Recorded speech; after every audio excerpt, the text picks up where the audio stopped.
সালামু আলাইকুম। Congratulation mister Nasiruddin Patwari. আমি যেই মুহূর্তে নিউজটা করছি, মুসলিম ভাইয়ের বউয়ের ফোন পাওয়ার পরে ঘুমাইছিলাম, ভাবছিলাম নির্বাচনের দিন আসলে গুজবের কারখানা, কোনটা বিশ্বাস করবো তো কোনটা করবো না। তাহলে কি নাতির কাছেই দাদার পরাজয় ঘটতে যাচ্ছে? সারা বাংলাদেশে যতগুলো নির্বাচনী কেন্দ্র আছে এর মধ্যে ফোকাসেবল সবার কনসেন্ট্রেশন যে কয়েকটা সিটের মধ্যে একটা হচ্ছে মির্জা আব্বাসের ঢাকা ৮ ঐতিহাসিক, আর পাশাপাশি হচ্ছে নাসিরুদ্দিন পাটোয়ারি। আমি মাত্র ১ মিনিট আগে, আপনারা জানেন যে আজকে সারাদিন ভোট হয়েছে, যার যার মতন করে ভোট দিয়েছেন। তো সেখান থেকে ঢাকা ৮ আসনে মতিঝিল, শাহবাগ, রমনা, পল্টন, শাহজাহানপুর এখানে ভোটের ৩টি কেন্দ্রের ফলাফল পাওয়া গেছে।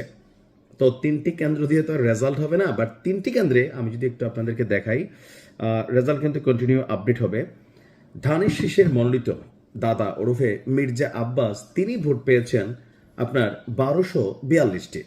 অপরদিকে সাতলা কলি প্রতীকে জাতীয় নাগরিক পার্টির দ্য ব্লুটুথ বয় নাসিরুদ্দিন পাটোয়ারি পেয়েছে ১২৪৯। তবে এইটার মধ্যে কিন্তু রেজাল্ট কানেক্টেড না, মাত্র ৩টা কেন্দ্রের রেজাল্ট আসছে, আরো অনেকগুলো সামনে আসবে। তবে এই ৩টাতে ৭ ভোটে এগিয়ে আছে আপনার নাসিরুদ্দিন পাটোয়ারি।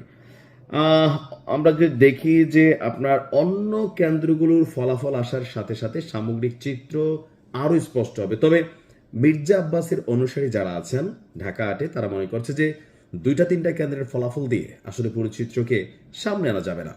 অপরদিকে নাসিরুদ্দিন পাটোয়ারি বলছে যে ঢাকা ৮-এ ভূমিধস বিজয় নাকি শাপলাকড়ি প্রতীকের হবে। আর এছাড়া বাংলাদেশে আজকে যতগুলো জায়গায় নির্বাচন ঘটেছে, আমি সারাদিন অবজারভেশন করছিলাম যে রেজাল্ট কোন দিকে যেতে পারে। যেমন আমাদের কুমিল্লা ৫, কুমিল্লা ৬, এখানে ধানের শীষ, দাড়িপাল্লা কাছাকাছি লেভেলে কিন্তু এখানে বিট করছে। আর বেশিরভাগ অংশেই আমি যতটুকু দেখলাম সামগ্রিক চিত্র, যেহেতু ফ্যান বেস একটা বড়, এখানে লক্ষ লক্ষ মানুষ আমার সাথে কানেক্ট আছেন, এখন পর্যন্ত কিন্তু স্পষ্ট করে বলার সুযোগ নাই যে আসলে এখানে কি মানে বিএনপি আসলে ক্ষমতায় যাচ্ছে নাকি জামাত ইসলাম যাচ্ছে। অনেক আসলে জামাত এগিয়ে আছে, অনেক আসনে আবার বিএনপি এগিয়ে আছে। তবে আজকে সারাদিনের বেশ কিছু জায়গায় বেশ কিছু ঘটনা ঘটেছে। যেমন গতকালকে রাত্রে থেকে আমি দেখলাম যে জামাতের বেশ কিছু ঘটনা চোখের সামনে আসছে, দিনের বেলা আবার বিএনপিরও আসছে। যেমন জামাতের ঝিনাইদহ ৪ আসনে সেখানে আমরা দেখলাম যে মানে ফলাফল কেন্দ্রের যে ফলাফল শিট এটা রেডি করা।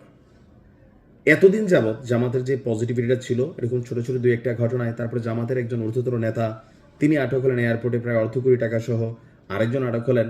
আবার আজকে দিনের বেলায় বিএনপির একজন প্রার্থী তিনিও আপনার ব্যালট ট্যালট মারা, ধানের শেষ সিল মারা প্রতীক নিয়ে কানেক্টেড হয়ে গেলেন। তো আসলে এই মুহূর্তে নির্বাচন সুষ্ঠু হয়েছে, তবে ভোটের হার কতটুকু বা কত পার্সেন্ট ভোট পড়েছে এটা রাজ্যতে গভীর হবে। আমি চেষ্টা করবো আপনাদেরকে আপডেট করতে। তবে এই নিউজটা করার মূল কারণটা ছিল যে এই মুহূর্তে আর এর মাঝখানে খুবই বড় একটা ভয়াবহ গুজব ছড়িয়ে পড়েছিল যে হান্নান মাসুদের ছোট ভাই, মানে হান্নান মাসুদের ছোট ভাইয়ের যে নিহত হওয়ার ঘটনাটা, আমিও এটা নিয়ে দেখলাম যে অনেক মানুষ এটা বিশ্বাস করেছেন। তো সর্বোপরি আমরা দেখলাম যে হান্নান মাসুদের ছোট ভাই বিএনপি নেতাকর্মীদের হাতে নিহত হয়েছে, এই যে খবরটা এটা ছিল গুজব, আসলে ওরকম কোনো ঘটনা ঘটে নাই। তবে খেয়াল রাখতে হবে আজকে নির্বাচনের রাত, ফলাফলের রাত, অনেক গুজব আপনার নিউজ ফিডে আসবে। আপনি কোনো গুজব নিউজ দেখা সাথে সাথে কোনো রিয়াকশন দিবেন না। আমি আজকে সারাদিন কোনো ভিডিও করিনি, কারণ এই মুহূর্তে মেইন স্ট্রিম মিডিয়াতে আমরা দেখছি নির্বাচনের চিত্র একরকম, আর বিভিন্ন পেজ, আইডি বা বিভিন্ন জায়গা থেকে নানা রকম তথ্য আসছে। ফলাফল যাই হোক, কেউ কারোর বিরুদ্ধে কোনো রকম কর্মকাণ্ডে লিপ্ত হবেন না, জড়িত হবেন না। দিন শেষে আমরা সবাই কিন্তু একই দেশের মানুষ, একই এলাকার মানুষ। তো যে নিউজ দিয়ে শুরু করেছিলাম নাসিরুদ্দিন পাটোয়ারির, আমি এই পর্যন্ত যতক্ষণ ভিডিওটা আপলোড করছি হয়তো আর ২-৪টা কেন্দ্রে ফলাফল আসছে, আপডেট থাকবে। ভালো থাকুন, আসসালামু আলাইকুম।